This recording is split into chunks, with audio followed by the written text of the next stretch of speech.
Yeah, so I'm super excited to let everyone know that we just launched our POEM program, our first 2 cases in mid-March of 2024. So POEM stands for Peroral Endoscopic Myotomy.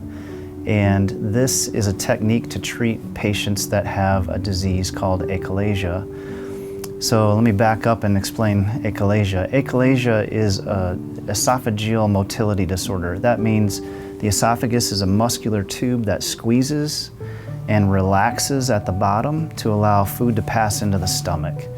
And when there's a disorder of that squeezing function, because the nerves aren't conducting through the muscle and the relaxation of the sphincter doesn't happen, food sticks.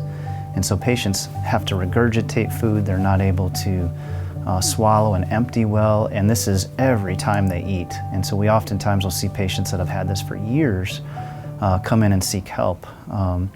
So the treatment for that is to remove that obstruction. And one of the ways historically is to cut the muscle surgically. We do that robotically. It's called a Heller myotomy, where we go in laparoscopically, and then the robot hands and arms, we control cutting the muscle on the stomach just down to the inner layer called the mucosa, and we extend that up along the esophagus, and that relieves the obstruction.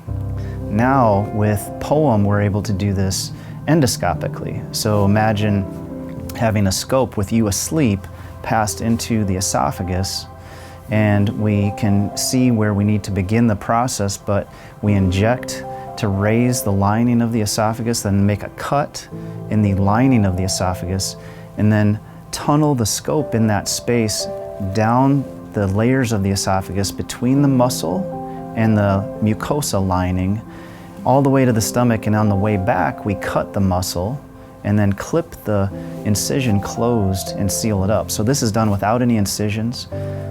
Patients go home the next day, typically on Tylenol if there's any pain at all, and they are on a progressive full liquid diet, and they're eating normal foods within about 2 weeks. So that's been a remarkable advancement in the treatment of achalasia and other esophageal motility disorders, and we're happy to offer that to our patients here in Idaho. We're the first health center in Idaho to offer POEM, and we're excited about that. At St. Alphonsus, our foregut surgery, that involves surgery of the esophagus and stomach. Our program, our division is called Esophageal Health and Reflux, and adding POEM to this program is just another advancement in our foregut surgery program.